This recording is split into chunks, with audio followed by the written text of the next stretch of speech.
Since I shot my 5 reasons to buy 2020 MacBook Air video outside and on my phone, I thought I would do the same thing for iPhone SE. I have been using this device as my daily driver for about 2 days now, and like I've said, I'm very impressed with what Apple has brought with this. Is it a perfect device? No, but there are definitely great reasons to buy it, and today we're going to get into them.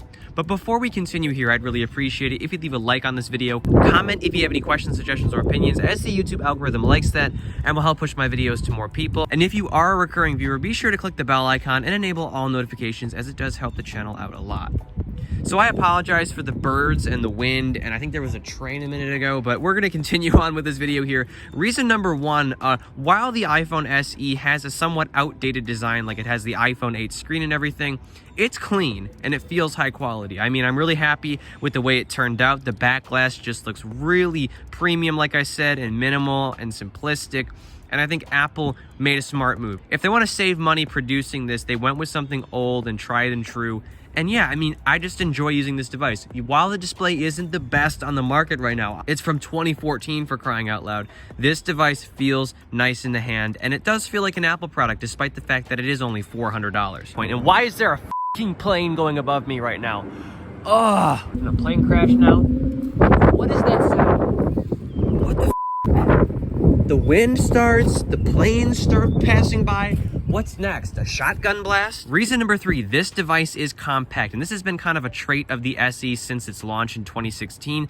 If you're somebody who has tiny hands, although I don't have tiny hands, you will really enjoy this phone. I mean, it's really great to be able to reach all 4 corners. That is an ability I very much miss with my iPhone 11 Pro Max, and even though I do prefer bigger phones, I am enjoying the compact nature of this phone. So if you're somebody who is about that, you don't want a phablet in your pocket, you don't want a huge phone weighing down, you know, your purse or your pants or whatever, this is definitely the phone for you. And of course, it has a really nice price point as well.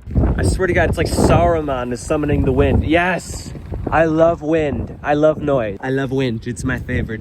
Wind is probably my favorite thing. It's so great. It's just the best. It's just fantastic. Reason number three, this device has a really decent camera setup for what it is. It's very similar to the wide angle shooter on the iPhone 11 and the iPhone 11 Pro. You get OIS as well. You can shoot up to 4K 60 video. I'm shooting 4K 30 video at the moment, so you be the judge of video quality. I think it's very sharp and has very similar image processing to what you get with the iPhone 11 and 11 Pro. And you also get portrait mode, which is super impressive. I'm so happy that Apple included it. It doesn't work the same way like with like a dual lens setup on like the iPhone 11. So you have to have like a person in front of you or something.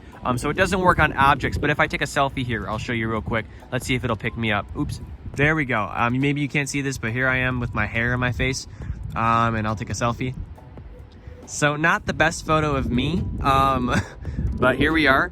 As you can see here, we got some nice bokeh happening with my dumb look on my face. And yeah, that's all done in software, which is super impressive with the front-facing camera, which, by the way, doesn't have any Face ID tech. We still have Touch ID here. Reason number four, this device supports wireless charging. It has a glass back for a reason, and it's just super convenient, I have to say. It's so great to be able to roll over in my bed here that's right here and just plop my phone down when I'm done with it at 5 in the morning when I'm done watching TikToks and YouTube like a responsible person. And also, too, here's something to keep in mind. If you are looking for a more budget device, this isn't used. This isn't like a used iPhone 10 or an iPhone 8 with a compromised degraded battery that's at like 85% integrity. This is 100% there. So battery life is going to be the best that it can be because it is a brand new product. And finally, reason number five, this device packs one of the best, if not the best, mobile phone SoC on the market, the A13 here. As you can see, the Geekbench scores are super impressive. And yeah, I mean, this device just flies. Like I said in my gaming test video, the fact that this phone doesn't have a big OLED high-resolution display to push just makes it an even better performer, I think. So gaming and just really any UI usage is just super smooth on here. And multitasking with 3 gigs of RAM has been an okay experience as well. I have not had any apps like close on me or have to refresh really. So, you know, coming from my iPhone 11 Pro Max, the performance is the same. Like, I have not seen any compromises. So for a phone that is a fourth of the cost, I am just super impressed once again. And if you really do want it and you're not afraid of the older display and the smaller size, I think you will really enjoy this. And I do recommend you stay tuned for my full review and some other comparisons coming up in the future as well. And yes, my iPhone SE giveaway is still going on. To everyone who has entered, thank you so much for participating. And if you want to enter again, you can do so in the comments section of this video.